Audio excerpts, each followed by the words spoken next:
Hello, everyone, dear viewers of the channel. I am Helena, the guardian of secrets, a researcher of mystical phenomena.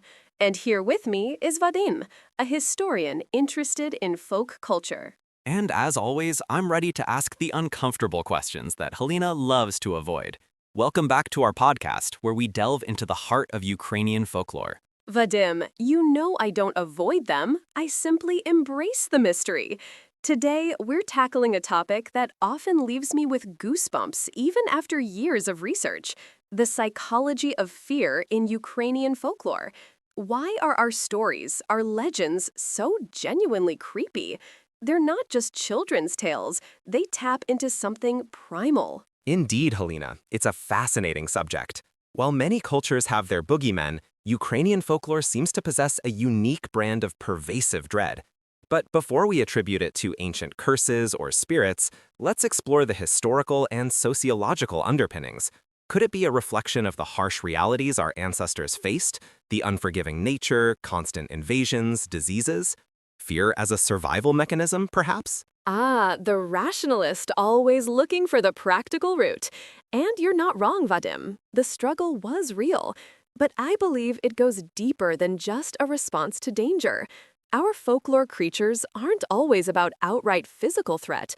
Often, they're about psychological torment, moral tests, or the uncanny valley effect. Take the Mavka, for example. Not overtly violent, but her beauty, her melancholy, her siren song, she lures you, not to kill, but to an ethereal, inescapable doom. It's the fear of losing your mind, your soul, to something beautiful and unknowable in the deep forest. The Mavka is a perfect illustration. From a psychological standpoint, she represents the dangers of the untamed wilderness, particularly for young men. The lure of temptation, the deceptive beauty of nature that can lead you astray, literally and figuratively. Historically, forests were indeed perilous places, full of wild animals, bandits, and easy to get lost in. The Mavka myth serves as a potent warning, a narrative device to keep people safe by instilling a healthy, albeit supernatural, respect for boundaries. But it's not just the external dangers, Vadim. Many of our most terrifying entities come from within the community or from the consequences of human actions.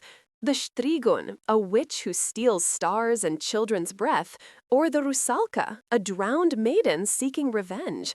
These aren't just about the fear of the unknown.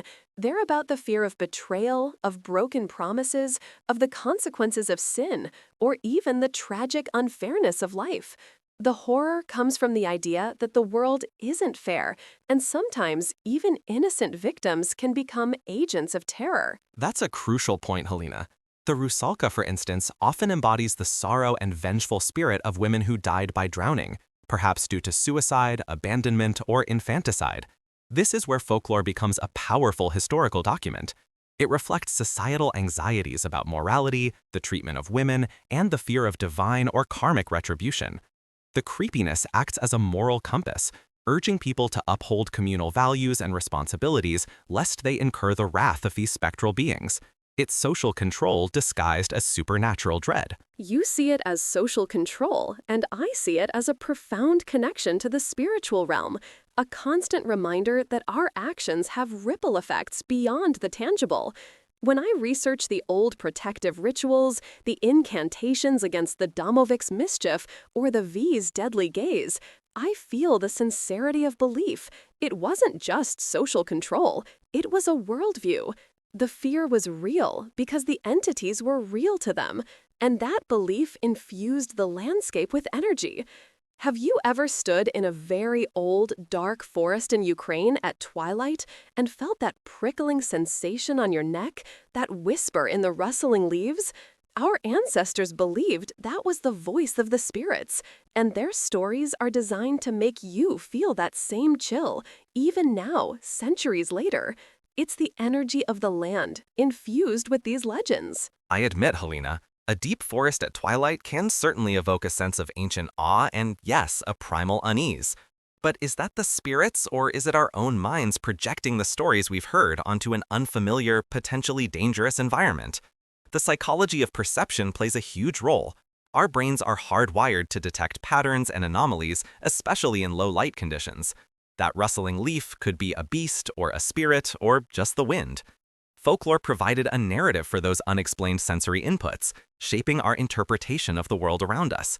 It's the collective unconscious, giving form to our innate fears of the dark, the unknown, and death. So you're saying our ancestors invented scary stories just to explain shadows and wind? That diminishes the profound spiritual connection they had.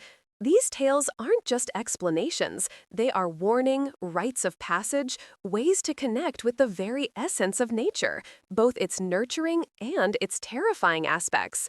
The fear these stories evoke taught reverence, respect for the land, for the ancestors, for the fragile balance of life. Losing these stories means losing that deep-seated respect, that understanding of our place in the cosmic order. It's a fundamental part of the Ukrainian soul. I wouldn't say they just invented them, Helena. I'm suggesting that these narratives evolved organically, merging real-world observations with psychological projections and cultural values. They are incredibly complex. The fear, I believe, was a tool, a powerful emotional lever.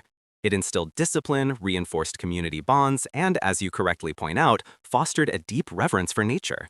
We're not losing our soul by analyzing these stories rationally. We're gaining a deeper appreciation for their intricate craftsmanship and their enduring impact on our cultural psyche. We can understand the symbolic meaning without necessarily believing in the literal existence of a chupacabra or a V. But the power of the story, Vadim, often lies in that very belief, or at least the suspension of disbelief.